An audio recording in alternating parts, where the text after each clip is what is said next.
Welcome to this explainer. Okay, today we're tackling a topic that honestly often feels buried in some pretty heavy engineering jargon, but it's actually fundamentally reshaping how modern backend systems communicate. We're going to unpack gRPC. But hey, rather than getting immediately bogged down in network layers and, serialization formats, we're going to set a very deliberate, understandable pace here. We'll be mapping these complex software mechanics to something we all intuitively understand. So, I want you to ask yourself, what exactly does ordering a pizza have to do with high-performance software? Think about it. Imagine you're starving. You call up your favorite local pizzeria. Now, you don't need to know how their commercial ovens work, right? You definitely don't need to know the specific brand of flour they're using or the exact temperature required to get that mozzarella perfectly melted. You simply call the front desk, place your order, and wait for the pizza to arrive at your door. This simple transaction, just placing an order and getting a result without sweating the underlying execution, well, that's going to be our metaphorical map for this entire session. Okay, let's dive into this. At its heart, gRPC, which, by the way, stands for Google Remote Procedure Call, is a high-performance framework. It allows a client application to call a method on a server application exactly as if it were just a local object sitting right there on your own machine. Just like ordering that pizza, your app really doesn't care that the heavy lifting is being done on a server halfway across the world. It just makes the request, the function call essentially, and the framework handles all those complicated delivery logistics to bring the result right back to your code. It's kind of amazing. It makes building distributed, complex applications feel incredibly simple and unified. Section 1. Inside the gRPC kitchen. Look, every highly efficient kitchen relies on a rock-solid system, and in the gRPC kitchen, there are three mechanical components that really make everything hum. First up, we have the menu, which is known as the .proto file. Second, we have the language the kitchen speaks, called protocol buffers. And third, we've got the highway used for delivery, that's HTTP/2. So let's start with the menu. Before you can order anything, you obviously need to know what the kitchen actually cooks, right? In gRPC, this is your .proto file. This thing acts as a strict, unbending contract between the client and the server. It explicitly defines the services available and the exact structure of the data, or the messages, that can be sent and received. So if you want a 12-inch pepperoni pizza, the proto file dictates exactly how that request must be formatted.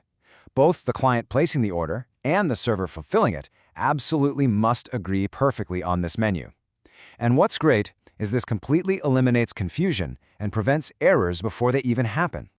Moving on to our second component, protocol buffers, or Protobuf for short. Think about it. When you place an order in a busy, loud restaurant, you don't shout a long, rambling paragraph to the waiter.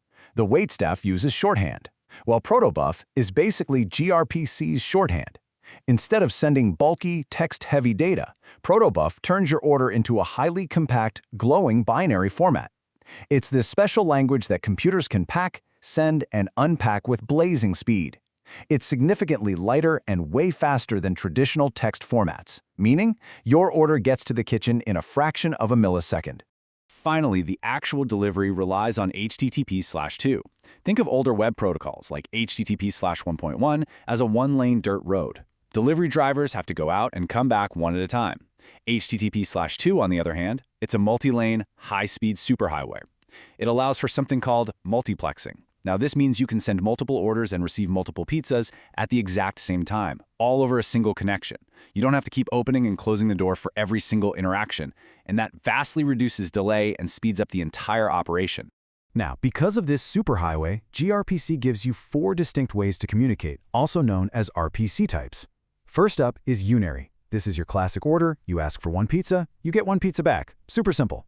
Second is server streaming. Imagine you ask what toppings they have today, and the server sends them to you one by one as the chef checks the fridge. Literally a stream of data from the server. Third is client streaming. This is where you're building a custom pizza, right? Sending a continuous stream of toppings to the kitchen, and they just give you one single confirmation when you're totally done. And finally, bidirectional streaming. Think of this as a real-time open phone line between you and the chef, just sending messages back and forth simultaneously. Section 2. The real world, cross-platform microservices. So why are all the top tech companies using gRPC? Well, first off, microservices. When you have dozens or even hundreds of small internal services constantly talking to each other, the speed and efficiency of that binary Protobuf format is just a massive win. Second, real-time applications. If you're building a live chat app, a stock trading platform, or say a multiplayer online game, the low latency and bidirectional streaming of gRPC, absolutely critical. And third, mobile applications. Because the messages are so incredibly lightweight compared to text, gRPC actually helps reduce battery consumption and saves on user data usage on mobile devices. It's a game changer. Let's actually anchor this by comparing it directly to the industry standard you probably already use, REST. In terms of protocol, gRPC forces HTTP/2, while REST, well, it often still leans on HTTP/1.1. For data formats, gRPC uses that binary Protobuf, whereas REST uses text-based JSON or XML. And this directly impacts performance, making gRPC faster with lower latency for sure. But when it comes to browser support, REST is excellent, while gRPC natively has pretty limited support and often requires workarounds like gRPC Web. This perfectly dictates their use cases, honestly. gRPC rules internal microservices, while REST absolutely remains king of public-facing web APIs. Now, what's really interesting about this is the objective balance of trade-offs. We're not here to declare one architecture fundamentally superior to the other. Just consider the advantages for a second. High performance, cross-language support, where a Java server talks flawlessly to a Python client, built-in streaming, and strongly typed contracts that seriously reduces bugs. But hey, the disadvantages are real too. There's a steeper learning curve. Because Protobuf is binary, you can't just easily read the network traffic with human eyes to debug it like you can with JSON. Plus, sharing that .proto file creates tighter coupling between your client and server, and the broader tooling ecosystem just isn't quite as mature as the decades-old REST ecosystem. If you do decide the advantages outweigh the costs for your project, here is the standard 4-step workflow to get off the ground. Step 1. Define. You write your .proto file to establish your messages and services. Step 2. Generate. You use the protocomp compiler, which automatically generates all the boilerplate client and server code for you in whatever language you choose. Step 3. Implement. This is where you write the actual custom server-side business logic to fulfill the requests. And Step 4. Create client. You write the client application that simply calls those generated methods. It's a really structured, predictable development cycle. So, the crucial point is this. gRPC transforms remote network communication into something that feels completely native and local to your code. By leveraging the super-fast serialization of protocol buffers and the high-speed multiplexing of HTTP/2, it delivers unmatched performance for modern systems.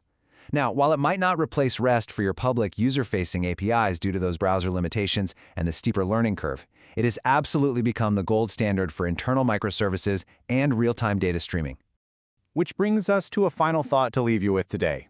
As your systems grow more complex and demand lower latency, you know that every single millisecond counts. Knowing the sheer speed and efficiency of this gRPC Express delivery pipeline, will your next microservice project stick to the familiar, text-heavy, RESTful a la carte menu, or is it finally time for an architectural upgrade? Thank you for exploring the mechanics of gRPC with me today.